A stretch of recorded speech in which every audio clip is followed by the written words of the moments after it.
Mike Tyson's Punch-Out, a retro masterpiece. Are you ready to be the underdog once more and achieve the dream fight against Mike Tyson?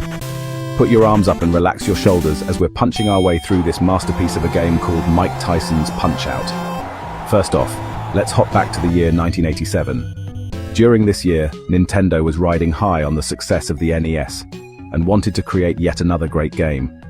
However, because the NES was not as powerful as the arcade hardware, they could not recreate the arcade graphics.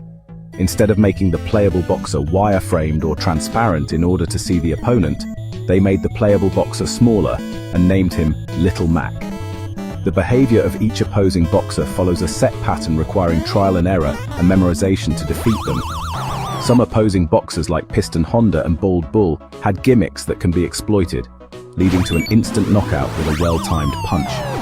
Nintendo even signed a 3-year licensing deal with Tyson in order to use his likeness for just $50,000.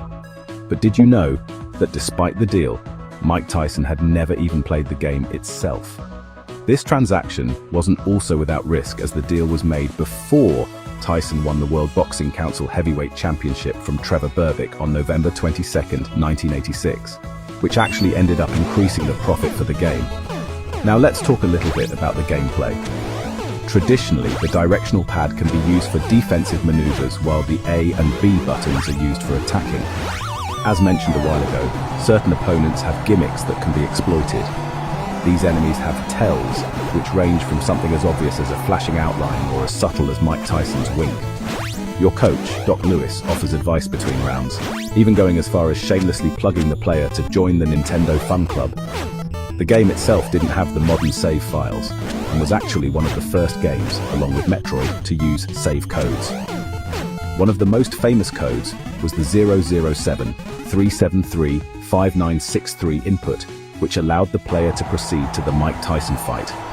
Memorizing that code felt like a rite of passage for NES players, as it indicated how far you've gotten in the game. Here's a fun fact. Did you know that after the licensing deal with Tyson expired, Nintendo replaced him with a fictional character named Mr. Dream? While the replacement featured a completely different sprite, Mr. Dream still retained the infuriating speed of Tyson's punches. Another fun fact was that Mike Tyson's stats, as of the game's release date of October 18, 1987, are indeed true to life.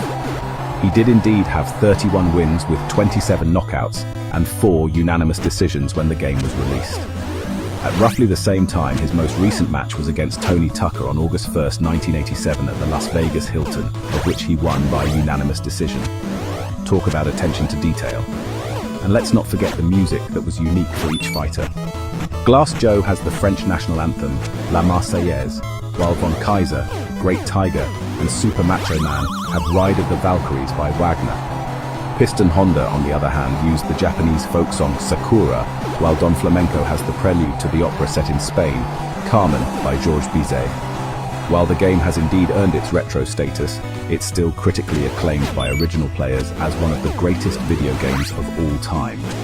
Its spot-on gameplay and unique opponents has caused it to leave its own mark on the golden age of video games. So if you're looking for a sign to replay Punch-Out, this is your chance to see if you still remember the patterns and gimmicks of the various fighters. Good luck, have fun, and thanks for tuning in.